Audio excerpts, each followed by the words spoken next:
is not the fact. But and the American people could have known that within days, and they didn't know that. With all due respect, the fact is we had 4 dead Americans. Was it because of a protest, or was it because of guys out for a walk one night who decided they'd go kill some Americans? What difference at this point does it make?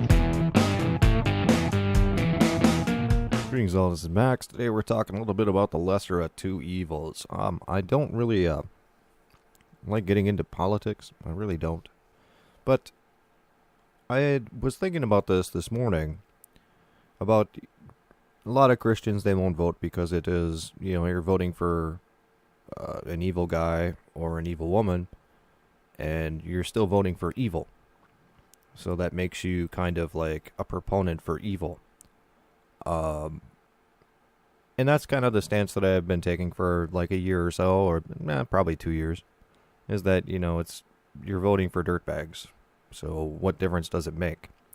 These two people here, Mr. Trump and Satan worshiper, are both in cahoots. Ever since it became a two-party system back in like 1930s, pretty much since Roosevelt, you don't have a choice anymore. You're voting for the red shirt or the blue shirt.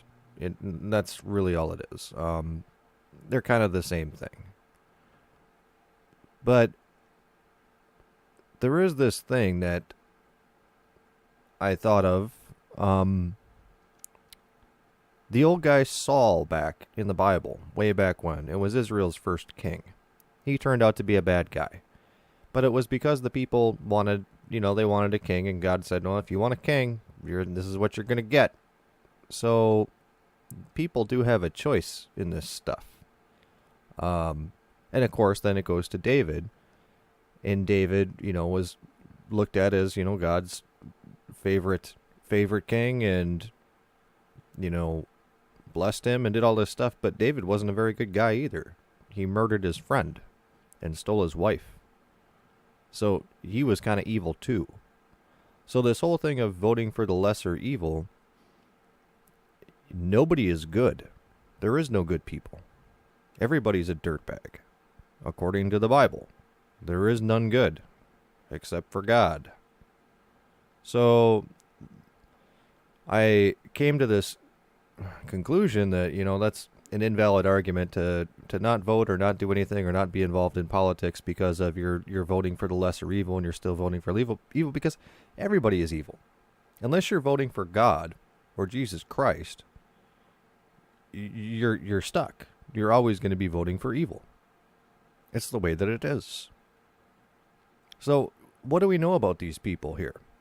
Mr. Trump, a successful business guy who's had some marriage problems and some bankruptcy problems and some screwing over employee problems and some other things like that all involve business. I haven't seen anything in the news about Mr. Trump murdering anybody, or anything like that. I don't know. Treason? I don't think that Trump's ever been involved in that. I don't know. So what do we know about this person? What she knew about Benghazi. She was Secretary of State. It was pretty much her job. And for anyone who's not familiar with Benghazi, that was only a couple of years ago. I think 2012. Yep, 2012. Pretty much she appointed a guy to go out to Libya and give arms to ISIS. At the time, they were called Al-Qaeda, but pretty much Stinger missiles and a bunch of arms. She appointed a CIA guy to go out there and go be the ambassador out there.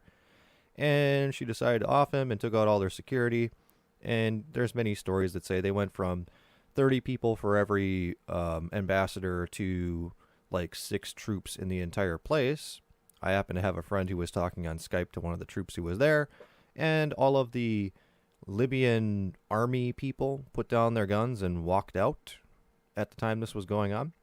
And there's satellite footage of them watching, or not satellite, but drones watching the entire attack take place. And there's Marines waiting to go in. 70 miles away with helicopters that could have been there in about 20, 30 minutes, and they're ordered to stand down. Yeah. Because she needed to off the guy because of sending weapons to ISIS or Al Qaeda, which is why they changed the name. Because, Al Qaeda's are buddies now, right? She's involved in that. We'll go over to here to Whitewater. This is kind of ancient history. Yeah, she's a fraudster and a criminal there. Okay. Private email server, which is big news now. Oh, private email server. Oh, no. This is treason because she's conducting deals with foreign agencies when she has no authority to do so. That's Congress that has the ability to do that. It has nothing to do with the president, or I don't even think Clinton has a job anymore. Whatever. Let's see. Espionage charges. 2016. Yeah, espionage. Yep. Bilderberg and Hillary Clinton fined under the Logan Act. Yes, she was fined because she's conducting business with foreign officials privately, and it's not her business to do so. Let's go to this one. Clinton attack dog offers to pay for dirt on Donald Trump. She ain't got nothing on Donald Trump, so she's paying people. Come up with something, come up with something, come up with something. Clinton's return to White House furniture. Oh, when Bill and Hillary left the White House, they stole all of the historical stuff that's in the White House that just sits there as being part of history. And they gave it back, and they said it was gifts. Anytime you look up this article, they say, well, we thought they were gifts. And it's like, well, we didn't give you the White House. Why don't you sell the White House if you thought it was a gift? But they took all the furniture and paintings and whatnot, and, they gave some of it back, and then they paid for some. But yeah. Continuing on. Mark Rich. Billionaire mogul. Hedge fund manager, financier, and businessman. He's a businessman. He's facing 65 counts of fraud and, criminal counts, tax evasion, wire fraud, racketeering, trading with Iran, the oil embargo, holding Americans hostage. The sentence would have been more than 300 years in prison had Rich been convicted on all counts. The indictment was filed by a U.S. federal prosecutor and future mayor of New York, Rudolph Giuliani.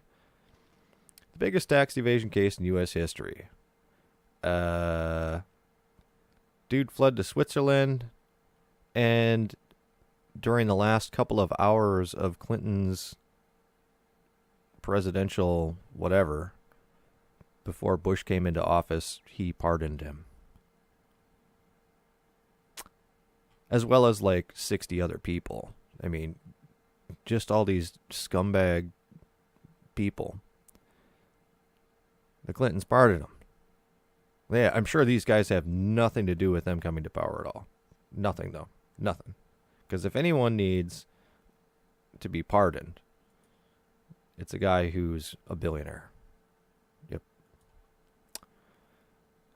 This one's a good one, too. I love this. I'll save this for a little bit later. What we saw in the final debate. On abortion. Clinton takes ownership of her feminism. Pretty much, Hillary is for killing children of any age. That's what she said in a debate. That was yesterday.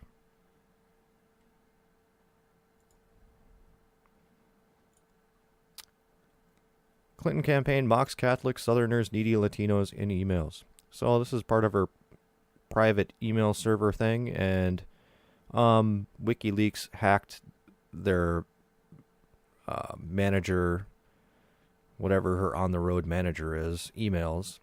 And we go, emails published by WikiLeaks after a hack of Clinton campaign chairman John Podesta's private account also show Clinton campaign officials, Democratic leaders, disparaging supporters of Senator Bernard Sanders as self-righteous whiners, calling Hispanic Party leaders such as Bill Richardson needy Latinos, labeling CNN anchor Jake Tapper a dick, and even lambasting longtime Clinton ally Sidney Blumenthal. The sheer number of insults in the email trove has left Clinton campaign, along with outside organizations such as the Center for American Progress, that were routinely involved in the brutal bad-mouthing, unwilling to respond, and said they have blamed the hack on Russia and have refused to even confirm that the emails are genuine, although they also haven't denied their authenticity. So what do we have here with this person? We have a murderer, a fraudster, a career criminal, a thief, a liar, and somebody who pretty much hates everybody. Catholic, Southerners, needy Latinos. But she must love Muslims, because it doesn't say anything about that in there. So let's see what the Muslims say. Muslims everywhere are now threatening to leave U.S. if Trump wins. I'm not even going to bother to read the article. I'm just going to say this. If you're a Muslim and you're in this camp, I think this is kind of a fake news story. I'm pretty sure that it is, because it doesn't make any sense. But instead of having a dude to be subjected to, subjective or whatever, subjectified, or he's a president, you want a woman. Someone who has no rights in your culture. You would rather bend your knee to a woman rather than a dude as a Muslim. Get the heck out of our country. Leave. Leave. You know what? I doubt you're going back to Nigeria. I really doubt it. I really do. You're going to go back to Afghanistan? Is that where you're going to go? Yeah, you're going to go back to Afghanistan, aren't you? Right. This is a fake non-news story, but come on now. Really? Muslims are going to vote for a woman. Uh-huh. Meanwhile, your wife is dressed in bed sheets. Uh-huh. And here's our alternative. Right here. This moron. This is what we got. I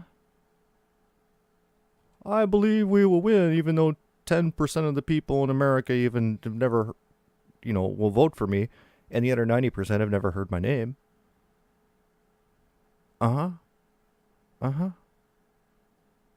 Let's look at what am I under? Issues. I'm under his issues. Wasteful spending. Oh my gosh. Who would have thought? Taxes. Oh my gosh. Term limits. Oh my gosh. Oh, civil liberties. Oh my. Whether it's a Republican who wants the government to tell you who to love, or a Democrat who wants the government to look through your cell phone. Look, moron. It was a Republican who put that bill in to look through your cell phone. Yeah. Religious freedom and discrimination laws. Oh, yeah. He'll zealously defend the Constitution, which has nothing to do at all with either of those topics. Yep. Support our veterans. Nope. I'd like to see a candidate come out that says, screw the veterans. I'd like to see that. Immigration. This is one of my favorites. Having served as governor of a border state, Gary Johnson knows the complex issues associated with immigration reform firsthand. Solving immigration problems is not as easy as building a wall or simply offering amnesty. And that tells me nothing about his issues. None of these. Not one thing on here says anything about what his actual views are. It's just marketing speak. This guy's a tool. All he's there to do is to take votes away from Donald Trump.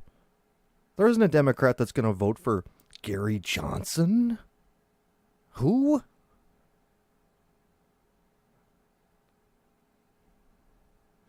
So there you have it. These are your choices.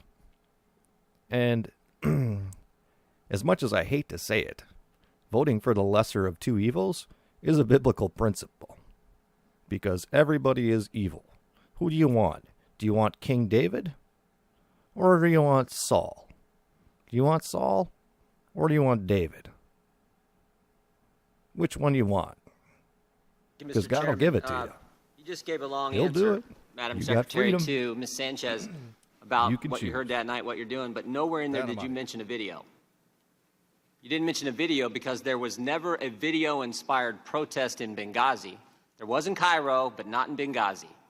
Victoria Nuland, your spokesperson at the State Department, hours after the attack said this: Benghazi has been attacked by militants. In Cairo, police have removed demonstrators. Benghazi, you got weapons and explosions. Cairo, you got spray paint and rocks.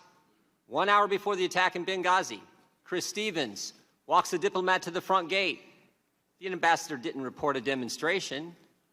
He didn't report it because it never happened. An eyewitness in the command center that night on the ground said no protest, no demonstration. 2 intelligence reports that day. No protest, no demonstration.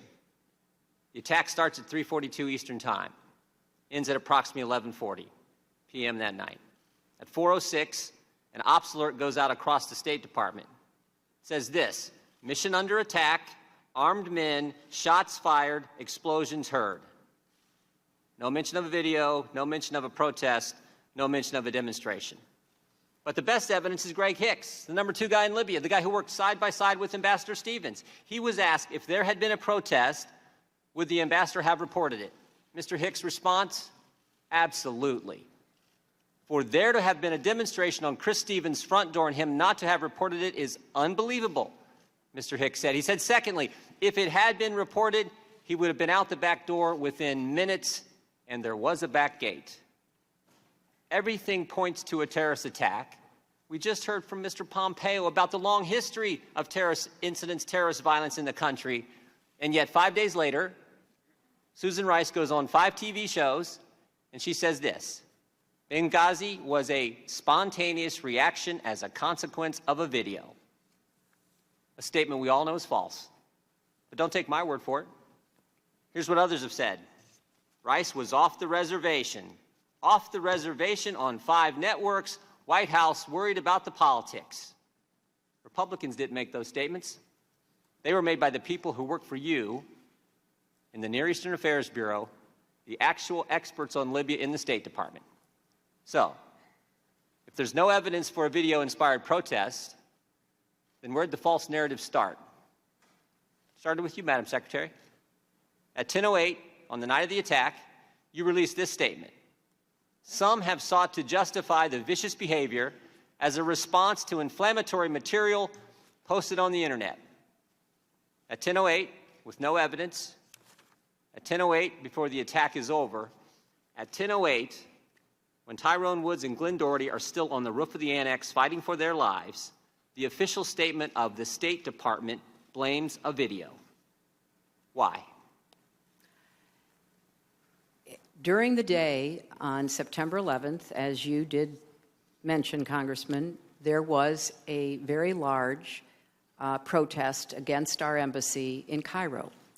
Protesters breached the walls. They tore down the American flag. And it was of grave concern to us because the inflammatory video had been shown on Egyptian television, which has a broader reach than just inside Egypt. And if you look at what I said, I referred to the video that night in a very specific way. I said, some have sought to justify the attack because of the video.